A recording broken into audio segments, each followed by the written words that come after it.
Terus terakhir Riyadhus Shalihin karya Imam Nawawi, kitab Al-Fadhail. Bab 212, keutamaan qiyamul lail, lamanya sujud Nabi dalam sholat malam. Di sini nanti akan jelaskan Nabi ketika sholat malam itu sujudnya lama sekali. Berapa lamanya? Lihat hadis 1171 berikut ini. Saya bacakan dulu hadisnya. Wa an Aisyah radhiyallahu anha anna Rasulullah sallallahu alaihi wasallam kana yusolli 11 rakaat. Ta'ni fil lail yasjudu sajadah min dzalik qadra ma yaqra'u ahadukum 50 ayatan qabla ayar fa'arasahu wa yarka'u rak'ataini qabla salatil fajri summa yattaji'u ala shikhil ayman hatta ya'tiyahul munadi li shalah rawahul Bukhari. Baca hadisnya artinya. Dari Aisyah radhiyallahu anha bahwa Rasulullah sallallahu alaihi wasallam melakukan salat 11 rakaat, yaitu salat malam. Beliau sujud satu kali sujud untuk salat tersebut seukuran dengan salah seorang dari kalian membaca Al-Quran 50 ayat. Berapa ayat?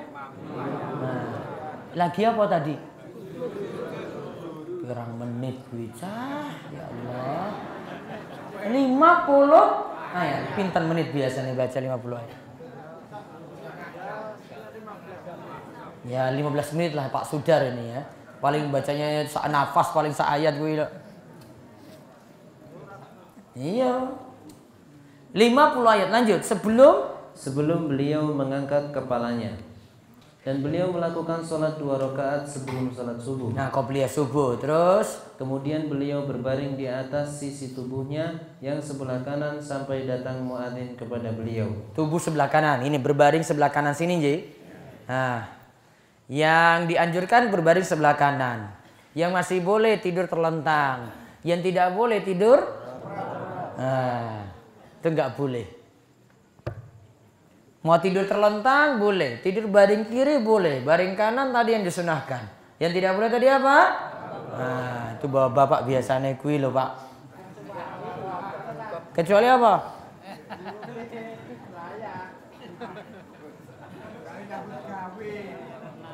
Itu diubah cara tidur seperti ini. Terus faedah saking hadis. Pertama, disunahkan memperlama sujud dalam sholat malam. Disunahkan memperlama apa? Sujud dalam sholat malam. Tadi lamanya Nabi sujud berapa lama? Baca 50 ayat. Berarti bacaan sujud itu bisa diulang-ulang. Subhana rabbil a'la, subhana rabbil a'la, subhana rabbil a'la, subhana rabbil a'la, subhana rabbil a'la, subhana rabbil a'la, subhana rabbil a'la. Sampai seperti 50 ayat. Iya kan? Karena nggak mungkin cuma bengong saja 50 ayat. Gimana? Ya. Ada dia baca. Berarti bacaan ketika sujud boleh diulang lebih dari 3 kali. Paham ya Pak? Atau ketika sujud selain dia itu baca doa sujud, boleh juga memperbanyak doa. Aqrabu ma yakunul abdu min rabbi wa huwa sajidun fa aksirud doa. Tempat yang seorang hamba itu dekat dengan Allah yaitu ketika dia sujud. Perbanyaklah doa saat itu. Jadi bisa jadi dia cuma bacaan zikir, terus dia tambah doa, lagi doa, lagi doa, lagi doa, lagi doa, lagi terus. Sampai seperti baca 50 ayat. Terus yang kedua, dianjurkan menjaga 2 rakaat sholat sunnah qobliyah subuh. Nah, sholat sunnah qobliyah subuh berapa rakaat? Nah, ini sama dengan sholat sunnah fajar, Ji. Itu sama, 2 rakaat setelah azan subuh baru kerjakan 2 rakaat ini. Terserah mau lakukan di rumah atau di masjid. Kalau di rumah selama tidak telat takbiratul ihram bersama imam ketika sholat subuh. Kalau di masjid juga boleh, namun yang afdal itu di rumah. Yang ketiga, dibolehkan berbaring sejenak selepas melaksanakan 2 rakaat sholat sunnah fajar. Berbaring sejenak setelah sholat sunnah fajar tidur. Namun kata para ulama ini kalau sholat sunnah fajarnya di rumah. Kalau di masjid kepiye coba? Ya kan kata Syekh Muhammad bin Shalih Al-Utsaimin ketika di rumah. Dan ini yang paling mungkin cuma imam sholat, kalau makmum ya telat. Namun kalau dari pernyataan Imam Nawawi, beliau sifatnya ini umum. Artinya berlaku untuk imam maupun makmum. Namun tidurnya cuma sejenak. Yang penting tidak telat sholat subuh. Terus yang keempat. Dianjurkan berbaring ke sebelah kanan. Dianjurkan berbaring ke sebelah kanan. Kalau bisa yuk ke arah kiblat baringnya tadi. Kepalanya berarti di utara, kakinya di selatan. Kalau bisa. Kalau enggak minimal berbaring sebelah kanan. Terus yang kelima. Muadzin harus mengetahui imam hadir, barulah mengumandangkan iqamah. Nah, muadzin itu tunggu imam datang dulu, baru boleh iqamah. Kadang kita itu enggak. Wes iqamah. Terus sudah selesai, imamnya dia iki ya. Hujan? Hah? Gerimis. Allahumma shayyiban nafi'ah. Mugi-mugi yang belum turun hujan terus segera turun hujan lagi. Coba baca satu hadis dari Abu Hurairah. Dari Abu Hurairah radhiyallahu anhu, ia berkata bahwa Rasulullah sallallahu alaihi wasallam bersabda, "Al-muadzinu amlaku bil adani wal imamu amlaku bil iqamah." Muadzin adalah yang paling berhak menentukan adzan dan imam adalah orang yang paling berhak menentukan iqamah. Muadzin itu untuk azan, nanti dia lihat waktu. Kalau untuk iqamah nunggu dulu pak imamnya datang. Makanya bapak ibu-ibu khusus di masjid masing-masing tunjuklah siapa yang jadi imam pertama. Biar tahu nanti, oh pak imam sudah datang, iqamah. Kalau imamnya nggak ditunjuk-tunjuk, coba mau nunjuk siapa coba nanti. Ini kan bingung kan, ini mau lihat siapa, imamnya aja nggak ada. Maka segera tunjuk siapa yang jadi imam pertama. Lalu Al-Baihaqi juga meriwayatkan hadis yang senada dari ucapan Ali radhiyallahu anhu. Kalau dari ucapan Ali ini baru perawinya itu sikoh sanadnya kuat. Wallahu a'lam. Itu hadis tentang lamanya sujud Nabi dalam sholat malam. Baik, saya tunggu pertanyaan. Belum boleh bubar ibu-ibu. Nunggu. Masih ada waktu 10 menit kalau ada pertanyaan. Monggo lewat WA dulu. Silakan bisa tanya di 0812 281 85131. Baca Pak. Iya, mohon maaf tadi terlambat karena listrik di rumah mati. Siapa yang listrik di rumah mati? Listrik rumah saya. Urung bayar paling. Insyaallah sudah. Terus. Assalamualaikum warahmatullahi wabarakatuh. Waalaikumsalam warahmatullahi wabarakatuh. Ustaz, saya bertanya. Saya terkena artritis. Apa itu? Artritis. Apa di itu? bagian kaki. Oh, penyakit. Sehingga terkadang susah untuk bergerak. Iya, terus. Untuk sholat, apakah bisa tayamum? Karena terkadang untuk bergerak susah, masih bisa bergerak sedikit, berjalan tetapi terkadang susah sekali. Usahakan tetap wudhu dulu. Kalau mampu wudhu dan tidak masalah untuk wudhu tadi. Terus. Assalamualaikum warahmatullahi wabarakatuh. Waalaikumsalam warahmatullahi wabarakatuh. Jika kita membeli barang untuk kantor dan membayar sesuai harga perjanjian, tapi dari toko saya mendapat bonus. Yang mau saya tanyakan, apakah uang bonus tersebut halal atau haram?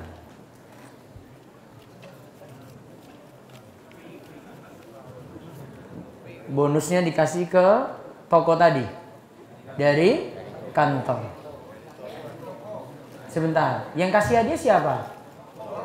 Toko untuk Ya. pembeli. Yang membeli siapa? Kantor tadi? Iya. Iya? Iya. Nggak boleh. Apalagi kalau PNS. Kalau PNS masuk dalam gulul.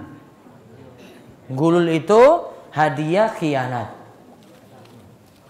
Kenapa hadiah khianat? Pejabat pegawai negeri itu dia punya kedudukan itu karena rakyat. Maka kalau dapat hadiah, kok rakyat nggak tahu, jadi hadiah khianat. Maka statusnya seperti gonima di masa silam, ada orang ngambil diam-diam gonima tadi, harta rampasan perang tadi, maka Nabi sebut gulul. Gulul ini haram.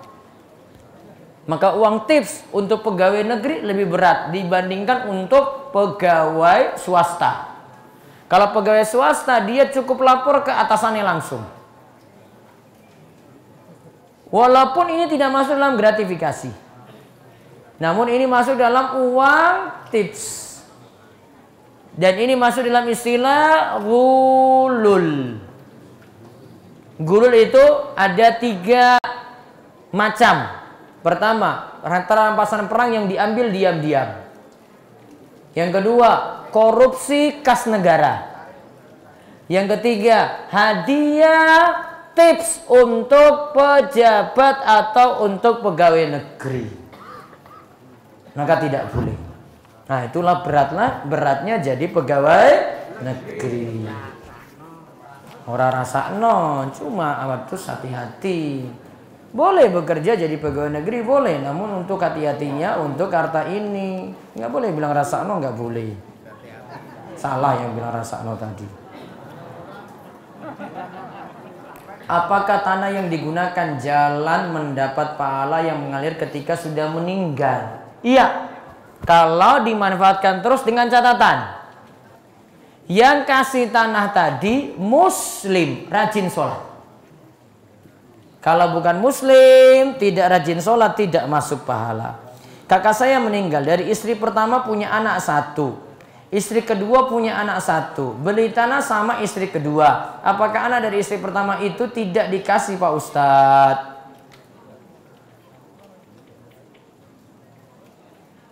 Yang meninggal kan kakak. Maka anak dari istri pertama tetap dapat waris. Apa boleh langsung mengutamakan aib keluarga, mengutarakan aib keluarga ketika melamar supaya calon mertua merasa tidak dia bohongi, atau supaya tidak kecewa? Misal ayah saya tidak sholat, ibu kerja di lembaga riba, dan ayah ibu pisah ranjang. Saya jarang bergaul dengan warga dalam acara mungkar. Kalau tidak ditanya dan ini tidak urgen untuk dijelaskan, maka tidak masalah kalau tidak dijelaskan. Namun kalau ditanya dan perlu untuk dijelaskan, maka tetap jelaskan. Mendoakan orang tua yang sudah meninggal, baik yang mana? Datang ke makam atau doa dari rumah? Boleh dua-duanya. Pada gerakan sholat, pada salam, apakah telapak tangan harus dibuka? Tidak. Salam ya, ini tangan J, lihat telapak tangannya J, tetap tutup. Setelah tahiyat tetap tutup. Assalamualaikum warahmatullahi, assalamualaikum warahmatullahi. Bukan assalamualaikum warahmatullahi, tutup. Assalamualaikum warahmatullahi, tutup. Nah, buka tutup kayak begini tidak ada tuntunan. Apakah membaca surat Al-Muluk dijamin masuk surga? Belum tentu. Apakah majelis ini hanya datang, duduk, dengarkan? Kalau bisa saudara Pak Sudar duduk dan dengarkan. Oh, Pak Sudar gue loh Pak. Tinggal perbaiki biar Pak Sudar jadi sadar. Membadalkan haji untuk bapak ibu sekaligus boleh atau tidak? Satu orang cuma membadalkan mengganti satu orang. Makin deras tak? Sebentar. Sholat malam 11 rakaat apa termasuk sholat witir, atau apa sholat malam 12 rakaat itu termasuk sholat witir? Yang 11 tadi sudah termasuk witir. Ustadz, apakah infak itu sama dengan sedekah? Hampir sama istilahnya. Nanti ada rincian lagi untuk itu. 2 pertanyaan lagi. Pak Ustadz, musik itu haram atau halal? Bagaimana dengan senam ibu-ibu yang menggunakan musik? Apakah diperbolehkan? Terlebih-lebih musik yang digunakan juga dangdut. Tidak boleh, apalagi senamnya pakai you can see, rock mini, nggak boleh. Nanti masalah musiknya juga masalah. Wallahu a'lam. Ustadz, jumlah hadis yang ada di dunia ini ada berapa? Apakah benar ada 100 sampai 300 ribu atau sekitar 12 ribu? Masih banyak sekali hadis-hadis yang ada. Wallahu alam totalnya berapa? Bila anak selalu berdoa mendoakan orang tuanya, namun si orang tua itu tidak sholat sampai tidak doa si anak itu, dan diampuni tidak dosanya orang tua. Kalau orang tuanya muslim tetap terus didoakan. Karena hujan semakin deras. Nanti saya ingatkan, hari Sabtu ada apa tadi? Kajian akbar. Jumat kali Sabtu wonten daurah. Pokoknya mau hujan tetap ada kajian di DS, kecuali saya umumkan libur. Untuk Ahad Wage besok saya izin, jadi tidak ada kajian saya di Tepus. Begitu juga di Semanu kosong dulu karena mesti jagong di Jakarta. Sabtu jam 12:30. Bar zuhur nggih hari Sabtu nggih. Jam 12:30 sampai jam 2. Ya kalau mau sholat zuhur di sini. Ya, siap-siap sholat zuhur di sini, nanti kita sholat di DS baru ke sini ke lapangan.